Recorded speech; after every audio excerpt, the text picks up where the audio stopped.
Lieutenant Colonel Ralph Peters is our Fox News strategic analyst. And Ralph, we saw it happen in Fallujah, we saw it happen in Mosul, we saw it happen in Ramadi, and now we see the Islamic flag over the town of Kobani, which they say is a strategic and important location for these fighters. Tell us why. Well, it's important symbolically and practically. It extends the caliphate, and the Islamic State caliphate, Megan, is real, and it's now, no matter what the president says. It extends it right up to the borders of Turkey, secures a vast stretch of northeastern Syria. It's symbolically important because the Kurds, it's an important Kurdish city, and the Kurds have been fighting hard to hold on to it. And it really is the battle for Syrian Kurdistan. So and symbolically, practically, it's very important. Senator McCain is right. There will be a massacre. They're still fighting the streets. The Kurds haven't given up. They're fighting house to house and block to block. But our president, who launched this phony air campaign basically to absolve him of any blame, to get him through his party through the November elections. This air campaign has been paltry from the start. He warned them we're coming. He hit empty buildings in the dead of night, empty camps.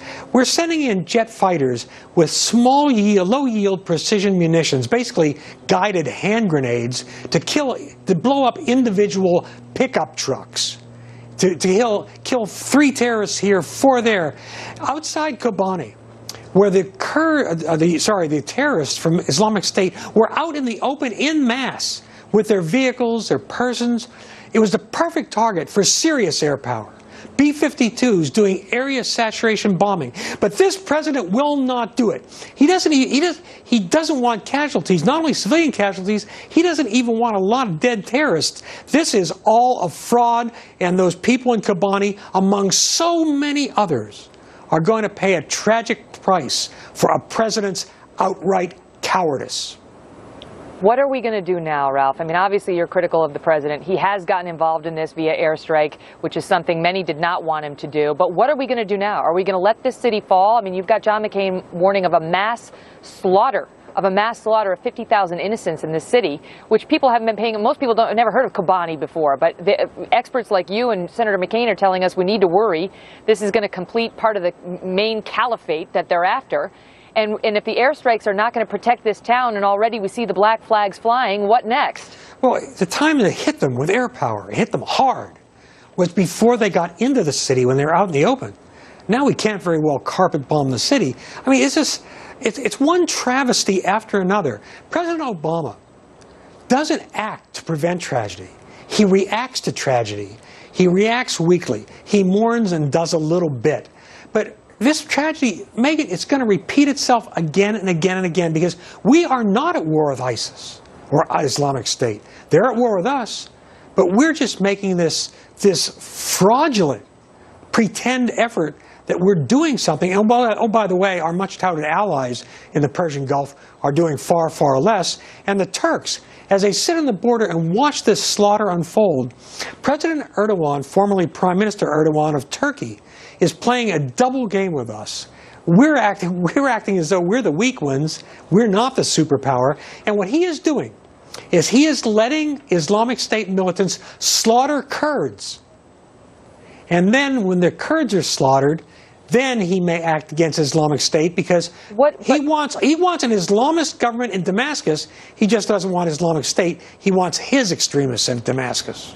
What does this do to the propaganda that ISIS offers out there? That, you know, the U.S. comes in, and according to our own allies on the ground, the airstrikes are not doing enough. They're not doing much, according to some. What does this do to ISIS and its recruiting efforts? Megan, you just asked a crucial question that nobody else is asking.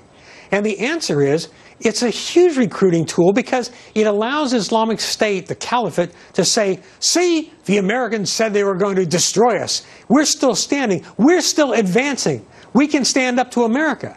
And along with those beheading videos, which may horrify us, but they're catnip to all the young dudes in the Middle East who are radicalized or discontented, etc.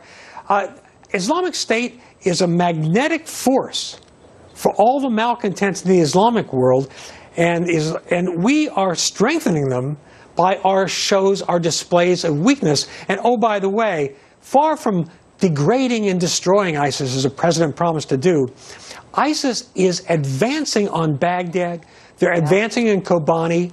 They're gaining more recruits, slaughtering more people, gaining more territory, and we look and are indeed feckless, ineffective, and cowardly. I mean, cowardly, Ralph, is something. Obviously, you're not referring to the troops. No, of course not. Instead, the strategy. But and the president's taken that from many corners now, including some serious blowback from his own former defense secretary, which we're going to get into in a minute. Ralph, good to see you. Thank you, Megyn.